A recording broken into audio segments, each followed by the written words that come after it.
At Arizona State University, we've made online education better, smarter, and more personalized, so you can go further in your aspiring field. I decided to pursue medicine once I realized that ASU did have the online program for biological sciences. You're still required to learn the same curriculum. You're still being tested on the same content that anyone would be tested on in person. The comprehensiveness of the program prepared me so well for medical school.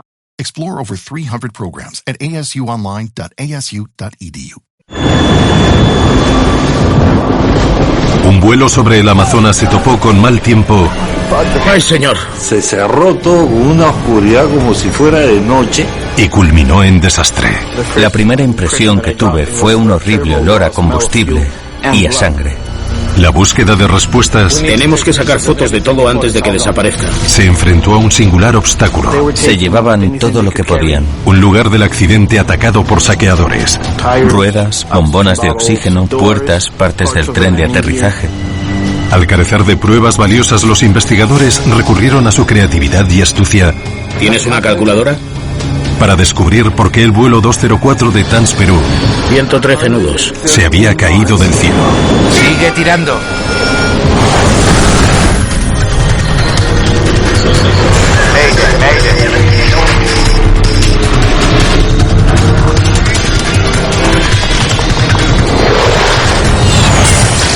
Mayday, catástrofes aéreas.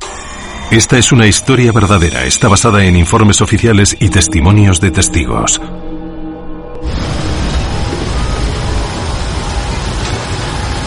Aterrizar a ciegas. El fuselaje destrozado de un 737 yacía humeante en la selva peruana. Los pasajeros, desorientados, luchaban por salir de entre los restos. Yo he estado parado afuera, tratando de ayudar. Son personas que se acercaban a la puerta. Que habían reaccionado y tenían que salir del avión. Y a esa gente es la que los he jalado del pelo, de la chompa, de la camisa, de donde podría agarrarlos, los he deslizado. El avión había caído a 6 kilómetros del aeropuerto más cercano. Los rescatadores tardarían mucho en abrirse paso entre la espesa vegetación. El combustible que se fugaba podía provocar una enorme bola de fuego en cualquier momento. Un incendio puede producirse de repente y los pasajeros se quedan sin posibilidades de escapar. Los supervivientes intentaron alejarse lo más posible del avión.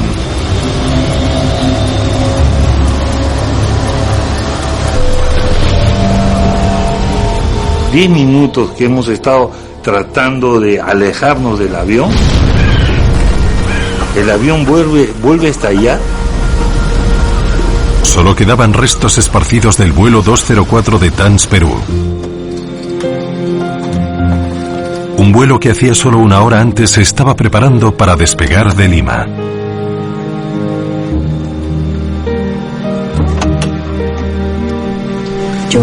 Por favor, levanta el respaldo. Llevaba 91 pasajeros y se dirigía a la ciudad ribereña de Pucallpa y luego a Iquitos, la puerta del Amazonas. Desde Lima a Pucallpa fue un vuelo precioso. Se veían las cumbres nevadas de las montañas, los lagos, las carreteras, y luego todo cambió de color con el hermoso verde de la selva. Héctor Chaparro Ugarte casi perdió el avión. Era un funcionario que viajaba regularmente a Pucallpa por trabajo. Hay espacio de sobra, 3 asientos más allá si quieren. Muy amable. Siempre tengo problemas cada vez que subo un avión, que no me chocan las piernas con el asiento que está adelante. Siempre me preocupo de estar en el lado de la puerta de emergencia porque es el lado más amplio.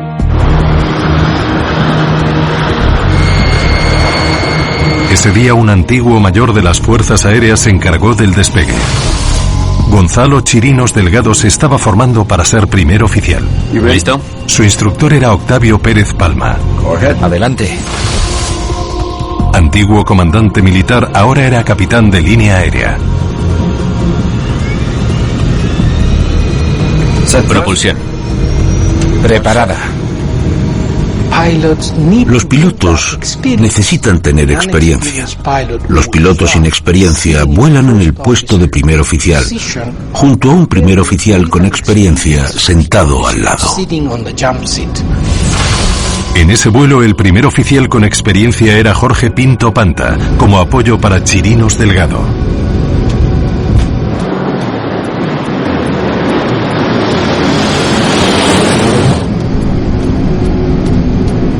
Ritmo de ascenso positivo.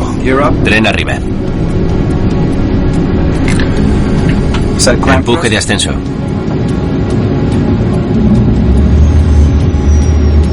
Flaps arriba. El despegue de Chirinos Delgado fue perfecto. El Boeing 737 de 24 años se elevó suavemente en el cielo. De libro mayor. Gracias, señor. Me recuerda a mí mismo. En menos de una hora deberían llegar a Pucallpa. Pucallpa es uno de los puntos turísticos de gran atracción en la Amazonía peruana. Los turistas extranjeros y los empresarios locales usaban el pequeño aeropuerto de una sola pista de Pucallpa. No tenía radar meteorológico, así que los controladores dependían de los pilotos que volaban por la zona para informarse de los cambios de meteorología.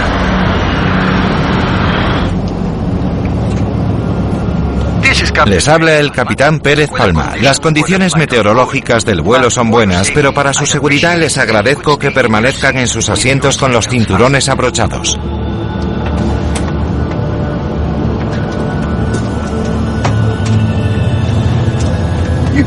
Puede sentarse atrás si lo prefiere.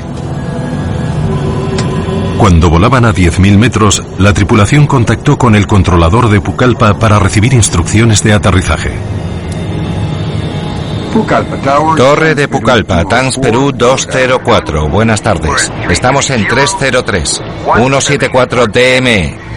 Empezaremos el descenso en 10 minutos. ¿Pueden informarme de las condiciones?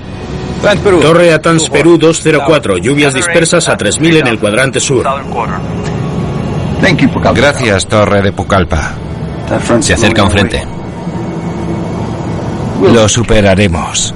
El capitán Pérez Palma estaba familiarizado con el clima voluble del Amazonas y había volado a Pucallpa muchas veces. A 85 kilómetros del aeropuerto, el avión se encontró con una tormenta.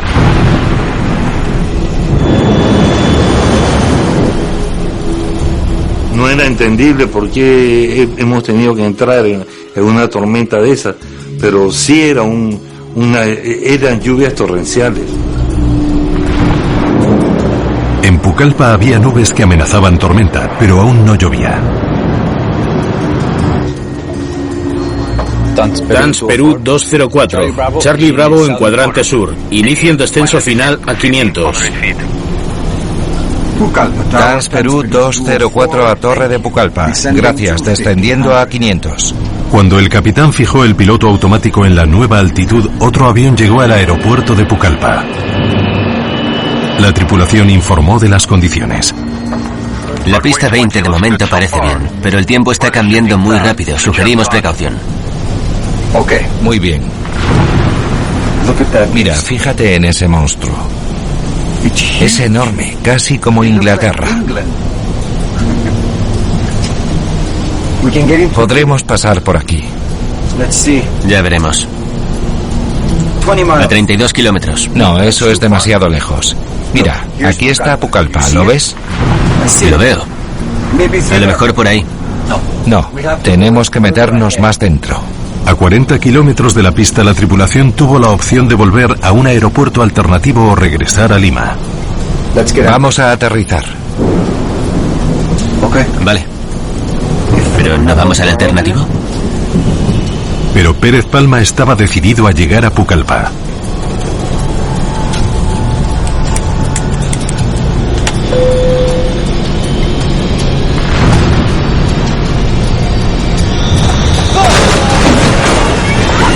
Sentíamos de que el avión se iba de un lado a otro pero se movía de una forma así como temblorosa. Estamos a 600 metros. Los pilotos saben qué altitud mantener. Tienen que bajar la altitud de descenso mínima según el procedimiento aprobado por el aeropuerto de Pucallpa. 500 metros era la altura de descenso mínima para ese vuelo. El capitán Pérez Palma sabía que no podía bajar más hasta que viese la pista. Es muy importante que a esa altitud y a esa distancia el piloto debe tener la pista a la vista para realizar su aterrizaje. ¿Por allí hay visibilidad? No, por allí no. Quédate bajo la nube. No desciendas. No desciendas. Eso es lo que buscaba. Allí, por allí.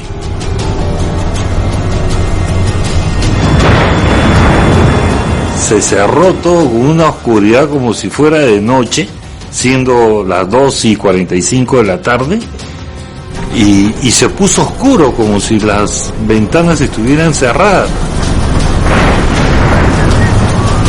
Pérez Palma notaba que su alumno estaba nervioso. Venga, manténlo arriba. Entonces, a pocos kilómetros de la pista, Mejor pásamelo a mí. el capitán decidió asumir el mando del vuelo. Apagó el piloto automático. De repente, una granizada azotó el avión. Busca la pista. Busca la pista por fuera. La estoy buscando, la busco. A 10 kilómetros. El capitán Pérez Palma quería aterrizar desesperadamente, pero era incapaz de comenzar el descenso final. El piloto nos notifique con pista a la vista para darle la instrucción de la autorización de aterrizaje. Flaps 5. Vale. Flaps 5. Flaps 5. ¿Tienes la pista a la vista? No, no la tengo.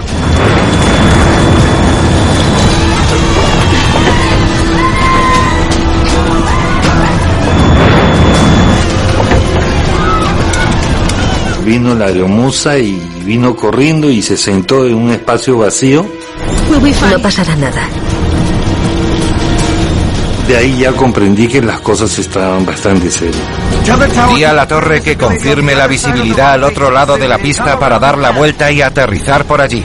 Hasta que pudiera ver la pista, no podía descender a más de 500 metros. Torre de Pucallpa, TANS Perú 204. ¿Cuál es la visibilidad al otro lado de la pista? Torre a TANS Perú 204. La visibilidad está empeorando. Ahora es de menos de 2,5 kilómetros. No la veo. No veo nada. Se activó la alarma de altitud, una grave advertencia. Inexplicablemente, el avión se desplomó cientos de metros en segundos. Ya estaba apenas a 150 metros del suelo. Tira, ¿vale? Tira conmigo. Tira. La tripulación solo tenía segundos para evitar el desastre. Ayúdame a tirar. Tira, ayúdame a tirar. TANS Perú 204. Tira. TANS Perú 204. Tira. En ese momento lo que estaba yo tomando conciencia es que eran mis últimos minutos de vida, y mientras pensaba las luces se prendían y se apagaban. Tomé la opción de dirigirme a Dios.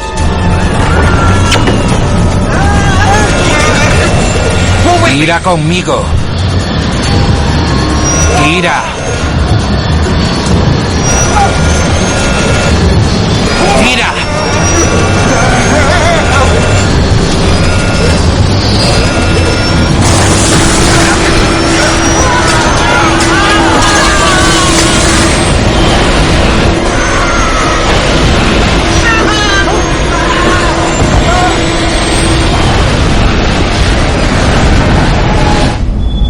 El vuelo 204 de TANS Perú abrió una brecha de 1,5 kilómetros de largo a través de la selva, dejando atrás cadáveres, equipajes y fragmentos arrancados del fuselaje.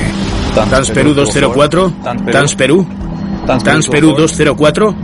El vuelo 204 no respondía a las llamadas del controlador aéreo Juan Carlos Flores Peña. Le da a uno en el sentido de que algo no bueno está pasando. Los temores del controlador se confirmaron cuando recibió una llamada del jefe de bomberos local. Y me informa de que un sobreviviente, amigo suyo, le había llamado a su celular para decirle que él venía en ese vuelo y que los pasajeros de la parte delantera todos habían fallecido y que había muchos sobrevivientes de la parte trasera.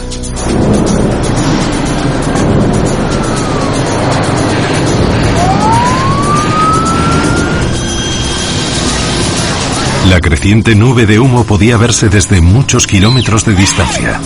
Los vecinos de la zona acudieron a ayudar, pero algunos solo querían ayudarse a sí mismos. Por eso yo tengo cólera, joven, ¿sabes por qué? En el sol nunca hemos visto un retiro terracero. Ya menos yo cuando me fui allá, yo me vi con una mentalidad, con una idea de ayudar, a auxiliar a esta gente, no a robar. En vez de ayudar a la gente y decir, vamos, acá hay un vivo, acá hay un muerto, y ver en qué se puede ayudar a la gente, comenzaron a saquear. Los supervivientes estaban indefensos y no podían impedir el pillaje. Solo podían esperar a que llegase la ayuda. Algo increíble sucedió. ¡Aquí! ¡Por aquí! Este señor salió entre los arbustos como si una persona saliera de una pared. ¡Aquí! 45 minutos después del accidente, los rescatadores llegaron a Pucallpa. Cada minuto era de más dolor, o sea, parece que la misma adrenalina se me estaba pasando.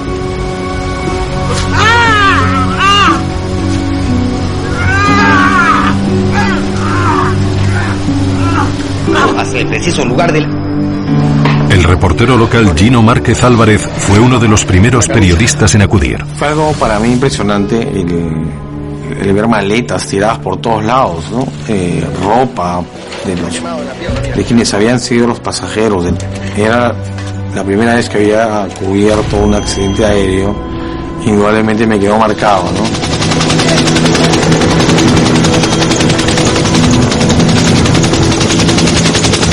Por la mañana se hizo patente la magnitud del desastre. De las 98 personas que embarcaron en el avión, 40 habían fallecido, incluidos los 3 pilotos. No quedaba nadie para explicar lo que pasó en la cabina durante los segundos finales del vuelo 204. ¡Mira conmigo! ¡Mira! Era el quinto accidente fatal de TANS Perú en 13 años. TANS Perú era una aerolínea creada por el Estado en 1962. La línea aérea tenía uno de los peores historiales de seguridad de Sudamérica. 2 años y medio antes, los 46 pasajeros de otro vuelo de TANS Perú habían muerto durante un descenso fallido. Volaban de una ciudad que se llama Chiclayo a otra que se llama Chachapoyas, y 5 minutos antes de aterrizar se estrellaron con una colina.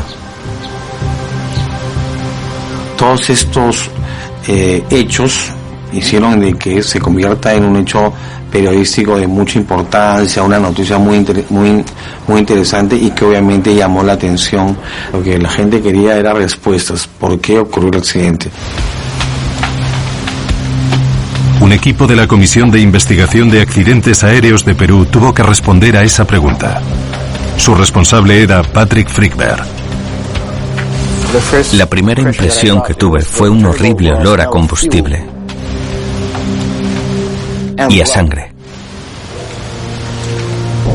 Seguía ardiendo 24 horas después de estrellarse. Nos asombró que alguien hubiera sobrevivido. Gracias a ese cambio de asiento que tuve, porque no entraba yo en el asiento del avión por mi tamaño, me cambiaron a la 110, es donde está la puerta de emergencia. Y de esa manera creo que he tenido la oportunidad de salvarme. Frykberg también se quedó asombrado por el pillaje. Cogían todo lo que podían llevarse del lugar del accidente. Ruedas, bombonas de oxígeno, puertas, partes del tren de aterrizaje. A lo mejor querían intercambiarlas por dinero. La pequeña tropa de soldados del gobierno que acudió al lugar del accidente. Soy del CIA, necesito su ayuda, por favor. No pudo proteger todas las pruebas. Era una zona enorme, así que no resultó fácil controlar la situación. Necesito que vigilen los dos motores las 24 horas. Sin excepciones.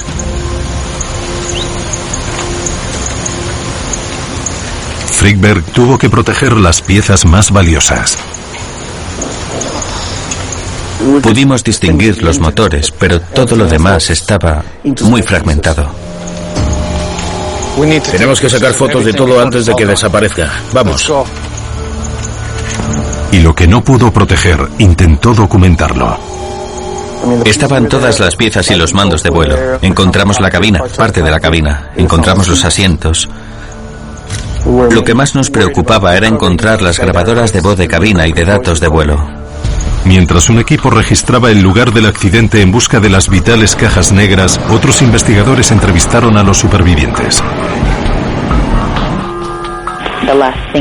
Lo último que recuerdo era el fuego que venía de la parte delantera del avión.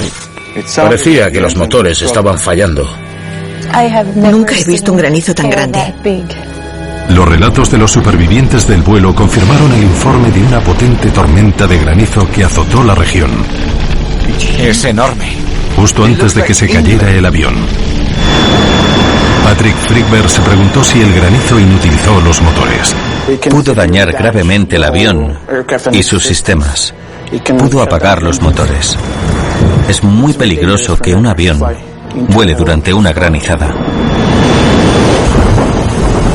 En 1988, otro 737 que atravesó una tormenta de granizo en Nueva Orleans se quedó de repente sin potencia en ambos motores. El capitán logró salvar el avión con un hábil aterrizaje forzoso sobre un dique cubierto de hierba. Más tarde, una simulación de tormenta en unas instalaciones de pruebas de motores demostró que la intensa lluvia y el granizo habían provocado el fallo del motor. Los investigadores sospecharon que podía haber ocurrido lo mismo con el vuelo 204. El gran volumen de lluvia y granizo causó el apagado de ambos motores. El apagado de ambos motores es casi lo mismo que si el viento apagase una vela. La inspección visual de los motores podía ayudar a determinar si había sido ese el caso. Aunque el revestimiento exterior de los motores había sufrido graves daños, las turbinas estaban casi intactas. Teníamos que comprobar si se habían atascado con algo. La inspección reveló restos de plantas en el interior de los motores. Significaba que las turbinas estaban girando cuando el avión rozó la copa de los árboles.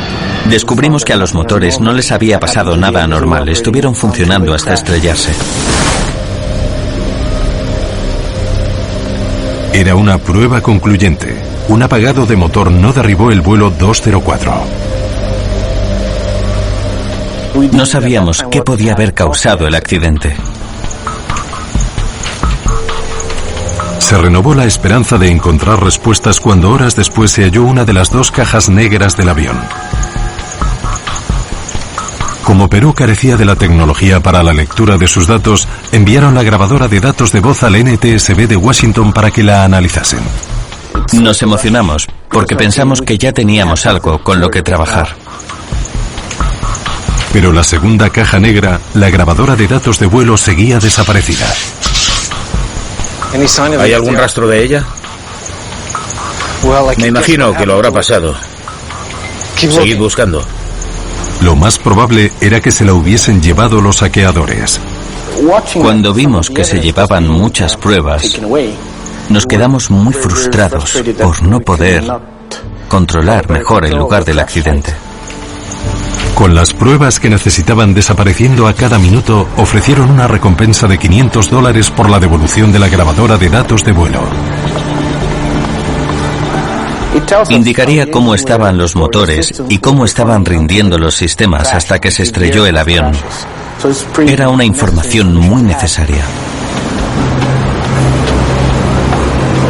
Y obtener esa valiosa información dependía del pueblo de Pucallpa.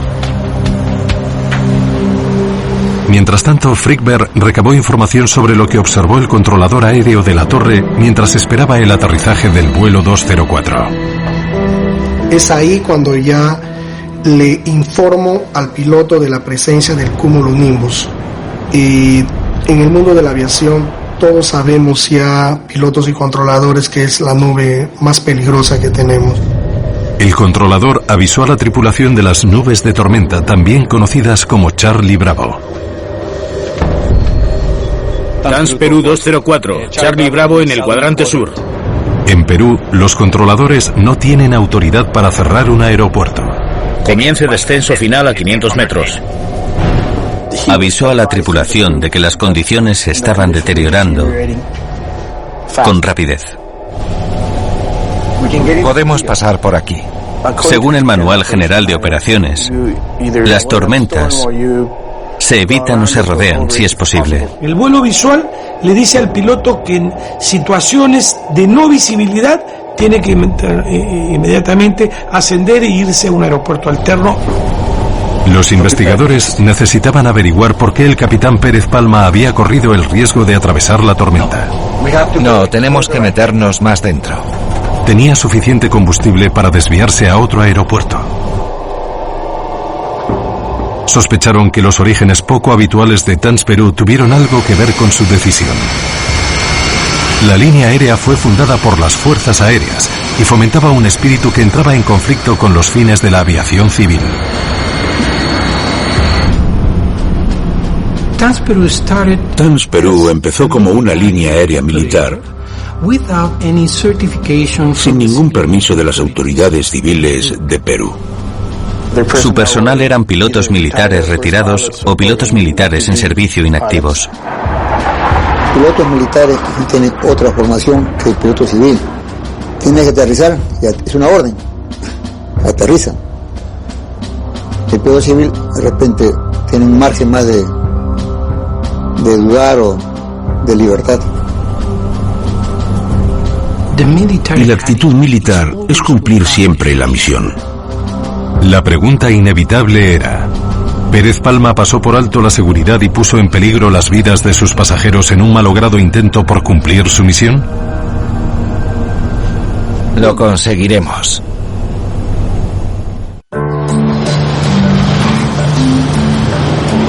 En busca de más respuestas, Frykberg viajó a Washington, donde los especialistas del NTSB extrajeron los datos de la caja negra.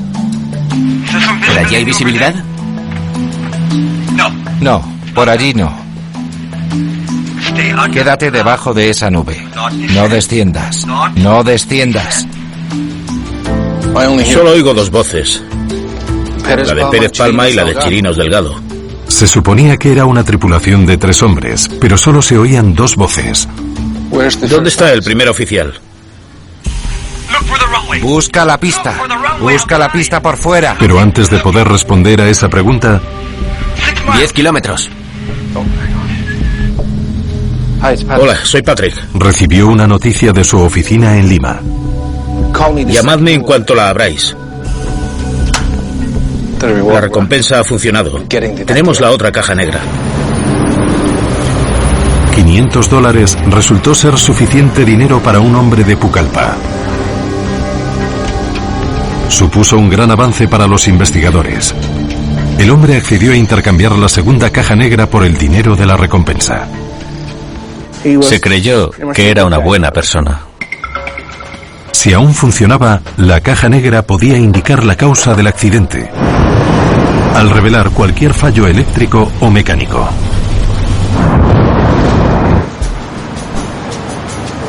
Mientras tanto, se dilucidó el motivo por el que solo se oían 2 voces en la grabadora de la cabina. El primer oficial estaba con nosotras. El primer oficial no estaba en la cabina. Puede sentarse atrás si lo prefiere. Porque su cinturón de seguridad no funcionaba. Los fabricantes de aviones los diseñan para volar con al menos 2 pilotos. La tripulación ignoró la regla que exigía que el primer oficial permaneciera en la cabina durante la sesión de entrenamiento. Sube el volumen. Frigberg también se dio cuenta de una señal que indicaba que el aprendiz Chirino Delgado no estaba cómodo pilotando el avión.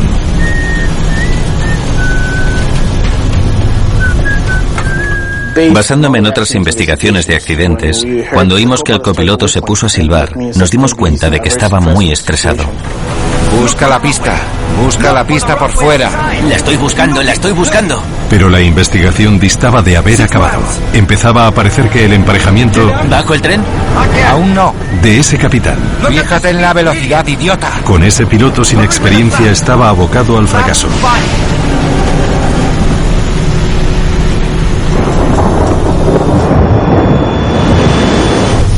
¿Tienes la pista a la vista? La grabadora de voz de cabina del vuelo 204 de TANS Perú. No la tengo. Dio a los investigadores una visión de lo ocurrido dentro de la cabina del malogrado vuelo. Pero esperaban que la grabadora de datos de vuelo les revelase mucho más. Cuando por fin la abrieron, se llevaron una desilusión. Sí. Fue una mala sorpresa porque estaba manipulada, estaba abierta. La caja negra estaba quemada y quien la encontró había jugueteado con el delicado mecanismo interno. El aparato era inservible. La cinta estaba destrozada, no pudimos usarla. Sí. Fue una amarga decepción para los investigadores. Muy bien, gracias. Y lo que era peor, les faltaba otro dato importante.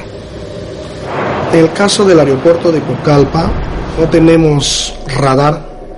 Solo tenemos en nuestra central en la ciudad de Lima. El registro del radar mostraría la velocidad de descenso del vuelo, un dato que indicaría a los investigadores lo rápido que se desarrolló la crisis. Sin la información del radar. ¿Tienes la calculadora? Frigberg tuvo que ser creativo. Escuchó cómo describían su posición los pilotos. Vale. 32 kilómetros, estamos a 6.000 metros. Intentó recrear la trayectoria de vuelo del avión. Exigía un análisis detallado. 20 dm. La velocidad es 300. Midió cuánto tardó el avión en recorrer una distancia dada para calcular la velocidad del aire. Hicimos cálculos matemáticos para obtener el ritmo de descenso. Gracias a ese análisis surgió un detalle revelador. Mira lo que pasa aquí. 34 segundos antes del impacto, el avión cayó como una piedra, perdiendo 300 metros de altura. Tenía intenciones de subir, pero se vio de que el avión, en vez de subir, llegó un momento en que más se ladeaba hacia abajo, y ahí es cuando realmente se ha sentido como si el avión ya tuviera una caída libre. Los cálculos mostraron que la pérdida repentina de altitud del vuelo 204 estuvo acompañada de una rápida pérdida de velocidad.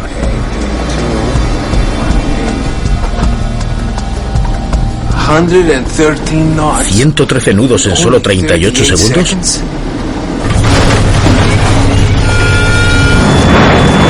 Es cuando empezó el granizo.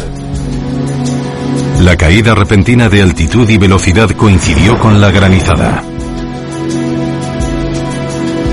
Frigberg ya sabía que el granizo no había apagado los motores del 737. Pero a lo mejor el granizo había causado otro problema distinto, aunque igualmente grave. Obtuvo una imagen de satélite de alta resolución de la nube de tormenta sacada en el momento del accidente.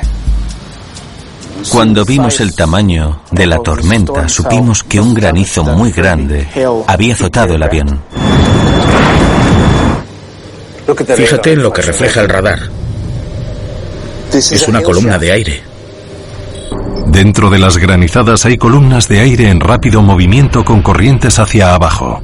Volar a través de una supone un gran riesgo. Puede dañar el avión o empujarlo hacia abajo. En 1985, un Lockheed L-1011 voló a través de un cumulonimbo mientras bajaba al aeropuerto de Dallas-Fort Worth. Se encontró con una potente corriente hacia abajo y se estrelló poco antes de llegar a la pista. Una corriente hacia abajo podía explicar la repentina pérdida de altitud y velocidad del vuelo 204. Pero los pilotos experimentados como Pérez Palma están entrenados para reconocer una corriente hacia abajo y combatir sus efectos. Tenía que empujar las palancas a fondo para aumentar la velocidad. E inmediata y automáticamente después, tenía que tirar del timón para ganar altitud. Elevar el morro del avión y acelerar a toda máquina habría mantenido al avión libre de problemas. Busca la pista. Busca la pista fuera. La estoy buscando. Los investigadores tenían que responder dos preguntas clave. ¿Por qué los pilotos no pudieron recuperarse de la corriente descendiente? ¿Y por qué no se dieron cuenta de que estaban cayendo hasta que sonó la alarma? No tenían ni idea de que estaban descendiendo. Fue un gran error. Por eso tiene que haber dos pilotos. Para que uno mire el instrumental de vuelo, mientras el otro se fija en lo que pasa fuera del avión. La inexperiencia del piloto en formación podía explicar por qué no se dio cuenta del descenso del avión, pero el capitán era un piloto de combate muy experimentado. Fue un comandante con muchas horas de vuelo, eficiente militar, inclusive héroe de guerra, combatió desde el aire en un conflicto que tuvimos con un país vecino, por lo cual fue condecorado. Pérez Palma conocía esa ruta. Estaba acostumbrado a volar con tiempo impredecible. No tenía sentido. Pero cuando Frickberg examinó las fotos del lugar del accidente, encontró una pista. Notó que una sección del parabrisas del avión estaba extrañamente borrosa y era opaca. Pidió al NTSB que le enviase fotos de otros aviones azotados por el granizo. Hola, soy Patrick. Estadísticamente había un par de accidentes graves causados por el granizo.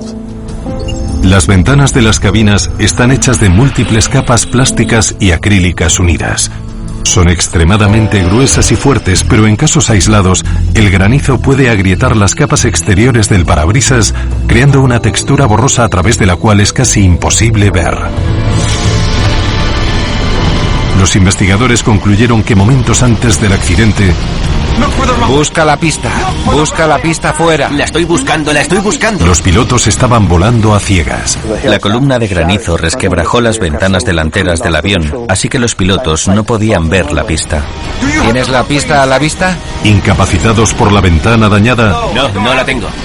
Los pilotos no se fijaron en lo que indicaba el instrumental de vuelo. El avión caía con rapidez, empujado por la corriente hacia abajo. Pero cuando cayeron a unos 150 metros se dieron cuenta. El sonido de la alarma de pérdida de altura inundó la cabina. Los aviones comerciales están equipados con un radar de proximidad del suelo. Activa una alarma si el avión vuela demasiado bajo sin desplegar el tren de aterrizaje. Tira conmigo. Tira. Gracias a la caja negra estaba claro que los pilotos intentaron levantar el avión, pero no lo lograron. La pregunta es, ¿por qué? Pedimos al Consejo Nacional de Seguridad en el Transporte si podían hacer un análisis de sonido de fondo para establecer si los motores estaban funcionando a plena capacidad o no.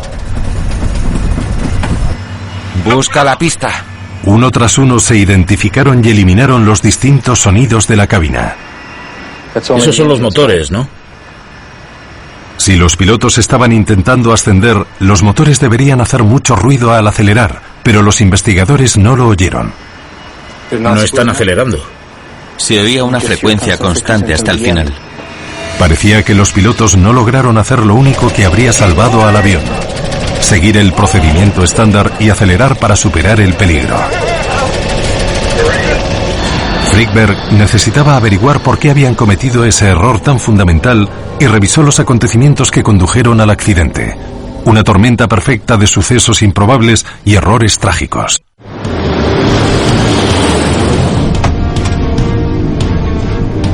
Todo empezó. Puede sentarse atrás si lo prefiere. Con el cinturón de seguridad roto del asiento del primer oficial. El capitán se quedó volando solo con un piloto joven e inexperimentado. De libro mayor. Gracias, señor. Me recuerda a mí mismo.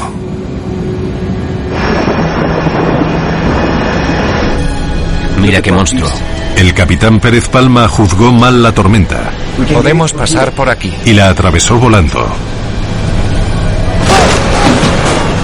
Una intensa granizada agrietó el parabrisas. ¿Tienes la pista a la vista? Y cegó a los pilotos. No la tengo. Cuando una potente corriente hacia abajo azotó el avión, los pilotos no se dieron cuenta de que estaban cayendo hasta que sonó la alarma de proximidad del suelo. Entonces cometieron el mayor error de todos. No aceleraron.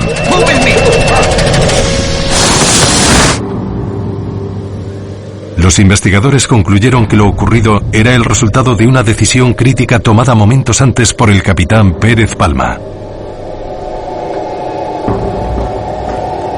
Selló su destino.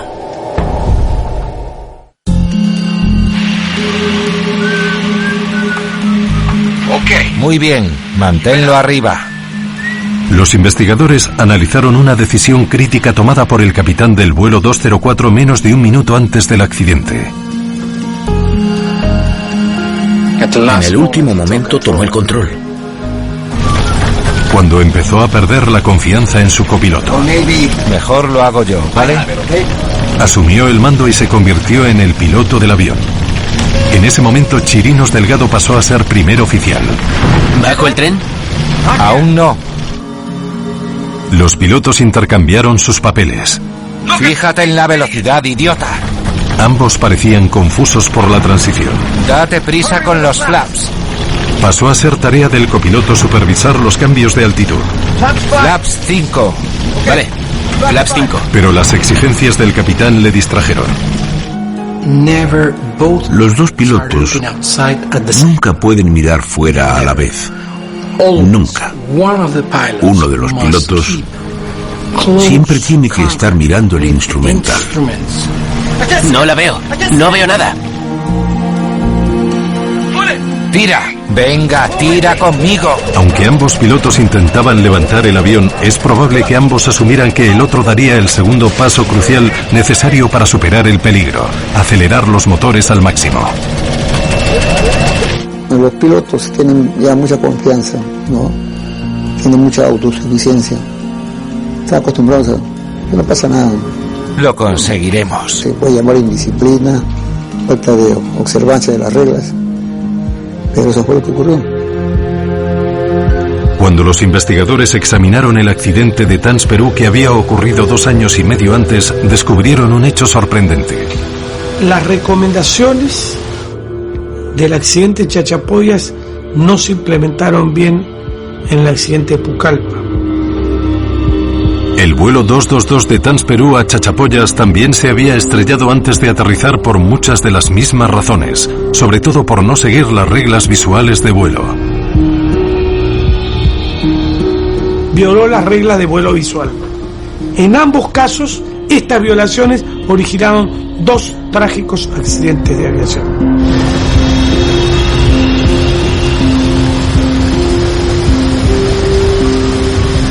No tiene absolutamente nada mal. Pero antes de que los investigadores pudieran concluir su trabajo, la empresa tuvo otro incidente grave. Casi chocan en pleno vuelo con otro avión comercial. El gobierno peruano intervino y clausuró TANS Perú. Menos de un año después del accidente, las autoridades publicaron el informe oficial. La causa principal del accidente: un error del piloto. Vamos a pasar por debajo. No supo ser consciente de la situación. ¿No vamos a la alternativa? El accidente lo causó la infracción de los procedimientos. Atravesar una tormenta, volar sin un primer oficial cualificado en la cabina y no reaccionar adecuadamente ante una emergencia son todos errores importantes. Nunca debería olvidarse que la formación... ¿Estás listo? Adelante. Es la única garantía de que los pilotos actúen correctamente. La formación debe incluir una actitud, una cultura de seguridad que deben entender y tener bien grabada en la cabeza.